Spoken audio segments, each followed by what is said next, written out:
Lasers. Lasers are so... 90s? I was gonna say 70s. Can you please stop making me feel old? Got bad news for you, Sam. You are old. Hello there, Seraphim17 once again. This is my Splinter Cell, Chaos Theory, 100% expert walkthrough. This is mission 4, this is Penthouse. This is another mission I had to do twice, and it was due to a body being found, which I find absolutely disgusting because there wasn't a goddamn conscious soul to see a damn body, and nobody ever said, oh, there's a body over here, or even went near a body, yet there was a body to be found, and I got ruined. So this particular run through of the level, we will not have that happen, and you'll be able to avoid it if that's been an issue for yourself. And this first sequence here, I'm going to be exploiting the paths of the enemies that go towards lights as you take them out, and just my knowledge of the shadows and how fast I can move when I'm crouched.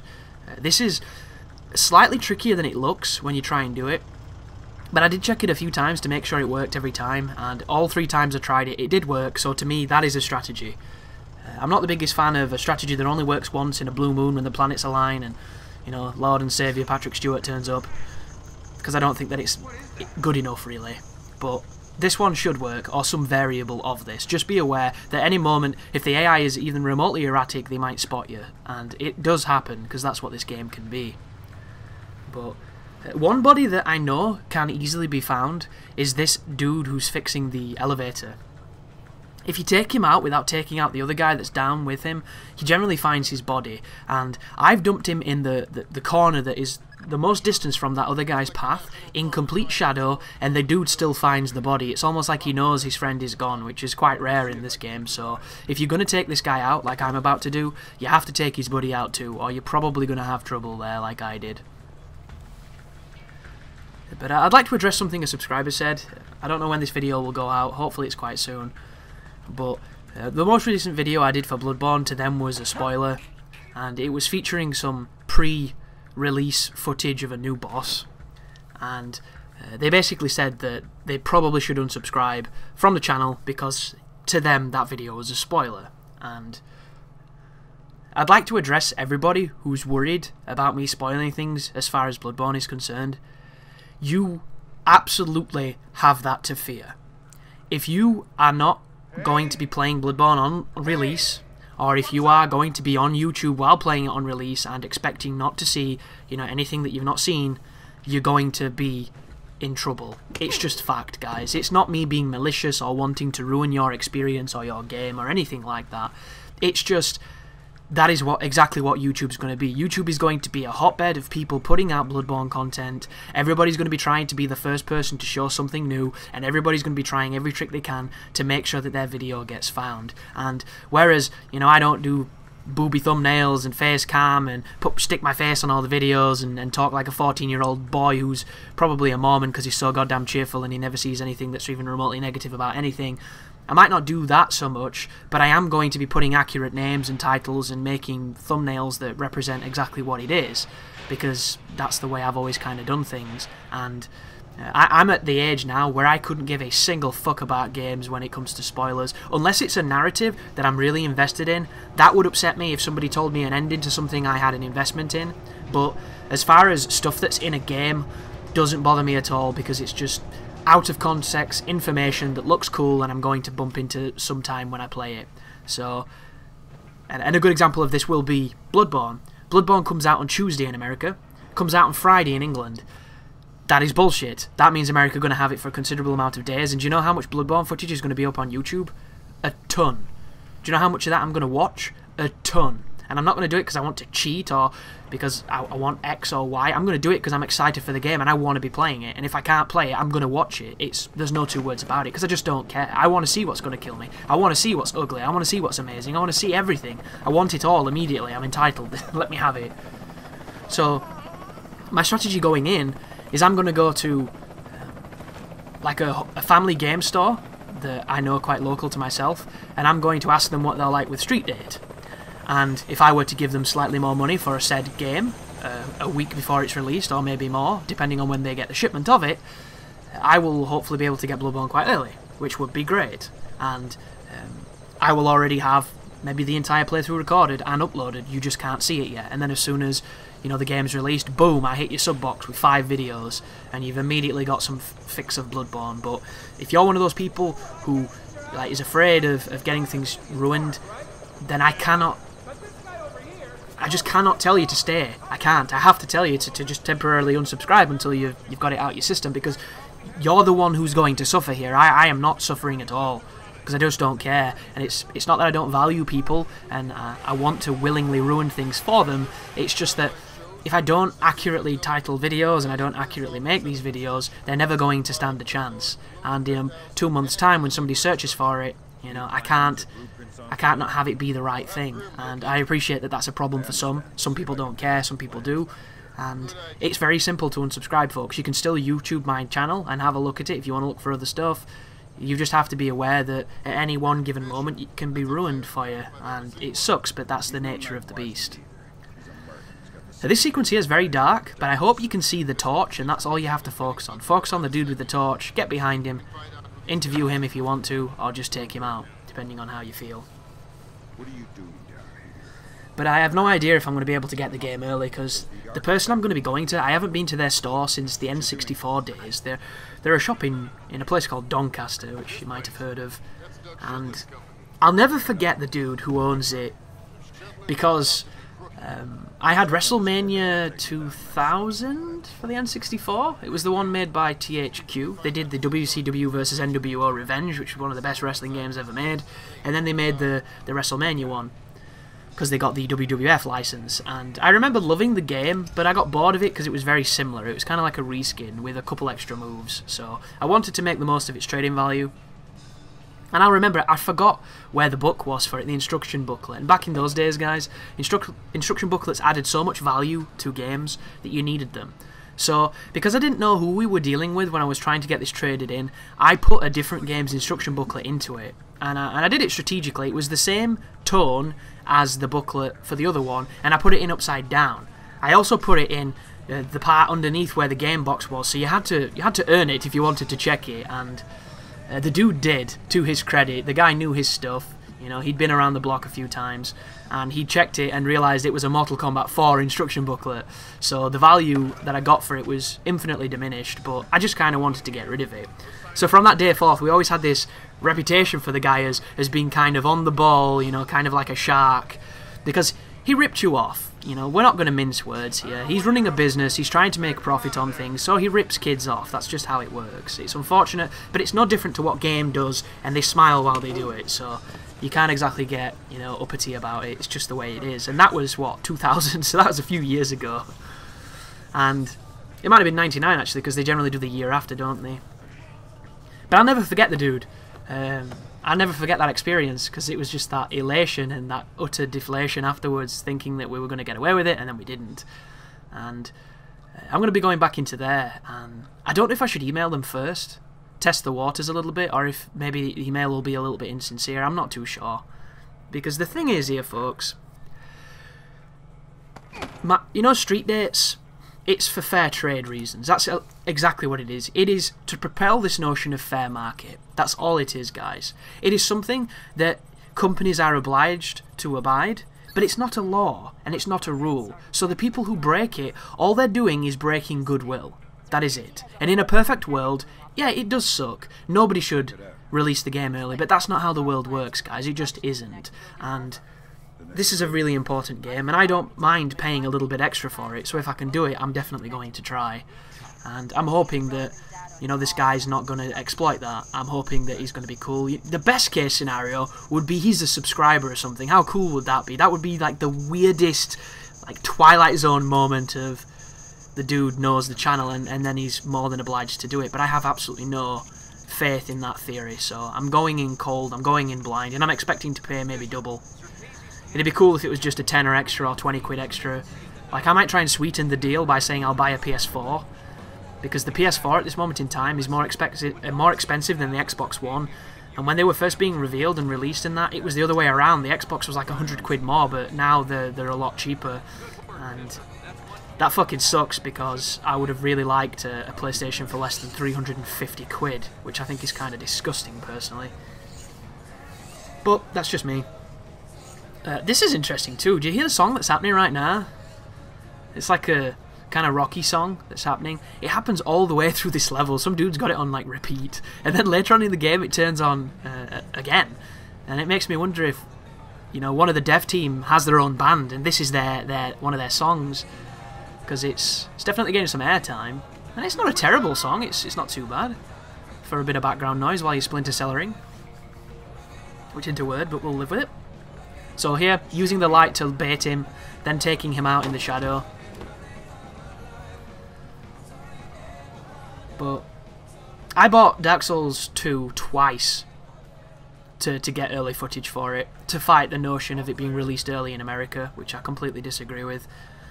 And, you know, I have absolutely no regrets over that, because I really enjoyed the few days extra that I got with it before it was even released in my territory. And admittedly, I haven't touched my PlayStation 3 copy of Dark Souls 2 since I made those videos. Which means I paid, whatever, $40, 40 quid or something. I can't even remember how much it was. I think it was about £40 for the privilege of playing a game for 3 days. And to you, you might be like, that is insane. How can you be so frivolous with your money? But it made that money back almost immediately, because that was a really long playthrough. So, you know, I can't really sweat it. And I got to play it when I was really, really excited and really happy to play it. By the way, folks, there is a camera in the bush just there. Do you see the one that's lit up on the left of that door? There's a camera in there. And you see it kind of turning? You can see it just through the foliage. That is a bullshit camera that will catch you out if you're not knowing it's there. And one of the side missions here is to tap them. So you have to tap the cameras. So you're going to learn exactly where they all are, because that's kind of the one of the footnotes on the mission. But there is a guy outside on this balcony, and there's a guy that's just moved towards him, and I'm going to try my best here to be patient, watch the patterns, and take them out accordingly. But, like, I was hoping that Japan would get Bloodborne early, but they get it late for some stupid reason, which makes me feel really sorry for them. Like, I was hoping that they'd get it in January, because if they did, I would import a PlayStation 4, or I would just import the game, because I think the PS4 is region free, and there would have been a lot of people that did that, and I would have stumbled my way through the Japanese version, and you know that shit would have been funny, because I don't speak Japanese. I don't even pretend to, so we would have just been stumbling like idiots, and that could have been perhaps the most unique playthrough in the world, because there's some English moron who's just no idea what's going on, who's using the bare minimums of survival in a Souls game to survive a completely new game, and it would have been just bizarre and hilarious. And we'd have heard some really funny voices too, but there you go. So right there I thought I'd failed. So you'll notice there was a quick pause and then the thought of maybe restarting, but I didn't. And it turns out he was reacting to the light being off, not the fact that he'd seen me. So now we can wait. I'm going to trank the camera, and then I'm going to take out the dude. And it's going to work swimmingly. But it's moments like this when I wish I had a better relationship with Jay Kartja, I think his name is, the community manager for From Software. Because if there's anybody that would be able to get you on like a press release to get a review copy of Dark Souls, of Bloodborne, sorry, he's the guy to speak to. It's just he must get a shit ton of messages on Twitter and things, and even on Facebook he probably gets a dozen as well. So it's difficult to be replied to. And I've tweeted at that guy before, you know, a pretty important question, and I didn't get a response. Which, you know, I'm not bitter or anything. It's just the way that Twitter works. So it's one of those working relationships I still have to build. And it's like that with a lot of places. I'm trying my best to get on the press releases so that I can get these review copies, and it'll make it a hell of a lot easier financially for myself to make the content. And it's altogether more professional, because, you know, then you are a valid member of a gaming media rather than just this independent dude who's backing everything with his own wallet, which, you know, that's exactly how I do my channel, and that's exactly how most people do their general gaming. But there is a difference between, you know, general gaming and trying to make it something that is essentially a business. And there are airs of professionalism that I would like to get to, which would make it easier for me to do the things I do. And, you know, we're building towards a lot of things. It's just there is a lot of bureaucracy to it, and a lot of emails that don't get answered, but I'm going to keep trying, and hopefully in time we'll continue to be going up through the social stratus and ascending to the heights of godhood. But there is another camera, and we're going to be moving up into the bedroom to take out another camera and to find out where we need to go for the next mission objective. But I've just thought of an interesting topic from the previous one I was just discussing, which is probably worth mentioning. There's a lot of politics that comes to getting a company's product early as well. Some things that you might not be aware of, some things that you might be completely aware of. There are times when companies will give you things, but they'll give you rules, and they'll give you footnotes, and they'll give you all kinds of restrictions and things you can and cannot say. And unfortunately, that is a working relationship that I just cannot have, because the one thing that I pride myself on is that I do not suck dick. And I don't mean that to go against people who do, because, you know, we love you ladies, and I'm sure gay men love you men too, so that's perfectly fine, but I mean it more in, shall we say, a metaphorical way. I am not going to say a game is good when I believe it to be bad, because it goes against everything I stand for, and I'm one of those people that, love me or hate me, I'm not going to lie to you. It's just not my way. That was very close then. Whenever you hear that awful noise, it means a camera can see you. If the alarm goes off, it saw you for too long. If the alarm didn't go off, you're good. And I got pretty lucky just then. I also think another opportunity for bodies to be found is in this greenhouse coming up. There are two dudes here that kinda went down close together. That is a fantastic painting, by the way, I approve. Two guys in this next room. And I think maybe they can see the bodies in this dark corridor. Maybe it was one of those that saw them and I didn't hear it. I couldn't honestly tell you. All I know is I don't agree with it, and hopefully you don't have the issue that I did. But companies don't want you, of course, to slander their project, and if I ever were to get a review copy of something, and I was to cover it, and I indeed hated it, I wouldn't hate it like, oh, it sucks dick, it's a Jew, you know, it's got AIDS, it's 9/11 times 9/11. Like, I wouldn't do it theatrically or stupidly or offensively or with some kind of abrasive humour. I would try and berate it in the most intelligent and just straightforward way I could, because there are reasons for games to suffer, there are reasons for games to be bad, and you can go through them and explain them, and of course there will always be people who think that you're just whining and bitching and complaining and just being an entitled douche. But then there are people that are slightly more mature and have realised that just because you're saying something that doesn't go in the game's favour doesn't necessarily mean that you're doing it out of spite or that you're doing it for the sake of annoying the people who like it. Sometimes you're just saying, this game should have been better, but it wasn't because of this. And I think if you put forward, you know, a thesis that is intelligent, that is well worded, that is phrased in such a way where it isn't complimentary, but at the same time, you know, you're not comparing them to getting fisted or anything stupid, or there's not too much, you know, immaturity to it or silliness, which I love. I love all that stuff, don't get me wrong, but when you're coming across as a professional and something along those lines specifically, you have to adopt a certain mentality, because if you don't, then it's you that ends up looking off worse. You know, that company could be the worst company in the world, but it's you that looks poor because of the way you represented yourself. And a good example would be the Order 18 blah blah blah. Somebody from their company went on Twitter or some social media and essentially did the worst thing you could do as a company who is under fire currently because you've made a game that is half a game. You know, you have made a lacking tech demo that is an exclusive to a console that really needed an exclusive that was like, this is what next gen is. You know, Microsoft's not doing anything impressive right now. We're Sony. We're here to take this. And I mean, they're already winning, so I suppose they don't really need to. But all the gamers who aren't up the PS4's ass are all sat around wondering, when is the game that's going to make me really cherish my PS4? Because right now I'm playing Battlefield 4, and I could be doing this on any system. And that's what it was going to be. That's what it could have been. And it wasn't. Even if you like the game, you know it wasn't that. It was a very interesting take on a cinematic experience, and I wouldn't even call it a game, because there's too much of everything else than the whole playing the game part. But this guy, a representative of the company, has basically gone and twisted the words as to saying that if people are going to be so mean and so hypercritical against their game when they're given free review copies, that they don't even deserve to get the fucking review copies and they shouldn't have sent them. And I'm sorry, dude, but that's just not how this works. You make the best thing you can do, and if somebody doesn't like it, one must have to accept the public's opinion gracefully. And it's the hardest thing in the world if it's your baby, but unfortunately, it's the way the world works. It just is. It's the same in almost every situation where you get peer approval or disapproval. Where if you put yourself out into a public forum, you have to be willing to face every kind of possible situation.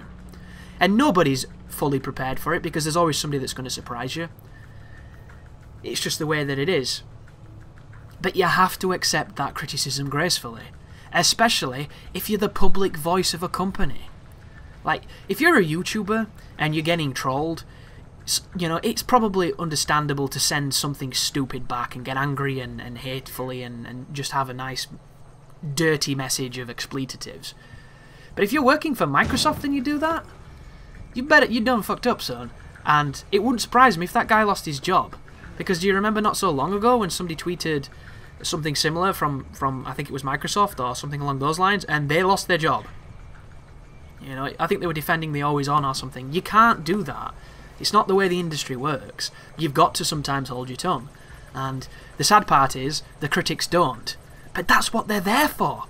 The critics exist to make things better. And there will always be bad critics, and there will always be, you know, better ones. But the only universal thing is, there will always be criticism. Sometimes you don't think it's worth it, or valid, or even appropriate, but they clearly do. And it's one of the toughest things in the world to do something that you believe in and to make something, and to take criticism. Because not all criticism you will feel is valid, and not all criticism you will agree with. But it doesn't take away from the fact that it is criticism, unless it's some uneducated idiot on the internet cursing and you know, saying something that is rather subjective and then forcing it as if it's objective fact, which I always disagree with, but it does happen. And that's the type of stuff that, you know, I would say to them if somebody got in contact with me and said, you know, here's a copy of Bloodborne, but you have to say this. You have to say Bloodborne is a dark gothic experience that is rewarding and challenging. I'm not going to say that. Because I don't want to say that. I want to say what I say. I want to use my words. The whole point of having the ability to converse, having the ability to wield language, is so that we can do it with our own unique spin. I don't want to say what you're saying. That's pointless. If you're telling me that I can't mention that the game only has one weapon and the role doesn't have iframes, you're in for trouble. I'm going to say that. It's just how it works. As I wait for this man to mess with these machines with me. Like, so the first thing that I would say to any of the companies is, you know, thank you for the opportunity. I'm a massive fan of your work. However, I am not going to bite my tongue if I find that there is an area in what you've created that is severely lacking. Even if it's just ever so slightly lacking, I'm still going to say it is without perfection, because nothing is. And, you know, I often have more fun going into the things that are wrong with the game than I do that are right with it, because the things that are right with most games are the obvious. You know, it looks fucking beautiful. I can punch a bear. These are obviously great things. The ones that don't work are slightly different, and some of them are preferential, which you have to obviously understand. This right now, I wanted to trim a ton of it out, but there's a lot of back and forth and moving, so I left quite a lot of it in. And all we're going to be doing here is we're doing exchanges between Grimm's daughter and this guy, and he's going to enable us to do this joint minigame that activates this machine that tells us what Dvorak is, which is this really old computer. And it gives me an opportunity to continue this thought, so I'm not so bitter about it. But you should want criticism for your game. You should want somebody to come here and say, this is, I don't get this, I don't get this, this doesn't work, you know. And, because that's how you grow, that's how you build, you know. You have to acknowledge it, you have to understand it, and some of it is wrong. It's truly wrong. How many people have you heard that have said things that are blatantly wrong about a game? Everybody does. There's probably some point in a video where I've done it. And Sometimes it's malicious, because some people like to spread poison. Other times it's just ignorance and a lack of understanding. Maybe you weren't aware that that's the way it was. But some people believe that to work that way, and then they will say that it doesn't work. And this game's no different. I went on dozens of videos for Penthouse when I was struggling with it, and almost in every comment section there was somebody leaving a very angry, very coarse response, calling the uploader an idiot because they'd knocked out a civilian, and civilians that get knocked out affect your rank.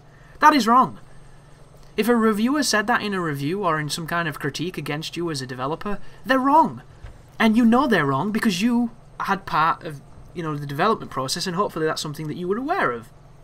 Maybe you were the guy who made it so that it doesn't take away from your score. And when somebody says that, that's the kind of criticism you shouldn't take, because that is somebody being blatantly wrong. But for all the other cases when it is viable and it is valid, it's the type of stuff that makes things better. And without it, we'd just get Call of Duty every fucking year. And that's kind of what's happening, because even the biggest retailers right now are giving these games, you know, 9 out of 10, 10 out of 10. And don't get me wrong, they're incredibly polished, they work really well, but there's not a single creative bone in their entire collective body. And then you get other games that are nothing but creativity, but just because some of their mechanics don't work so great, they're getting them 4s out of 10 and 5s out of 10. Almost like the fact that they're pushing the boundaries and they're taking risks on something that didn't quite pay off, but there's a lot of promise in it, and they're not getting any feedback. This is a very dark room, by the way. All I'm doing there is hugging that right-hand wall and moving through this building. And there was a guy in that courtyard with a torch. Hopefully you can see this place a little bit better than the last. And we're moving back where we came from, because we're moving back into the penthouse area, and we're going towards the elevator, which is going to extract us. And hopefully we've done everything correctly, and we've got that maximum rank.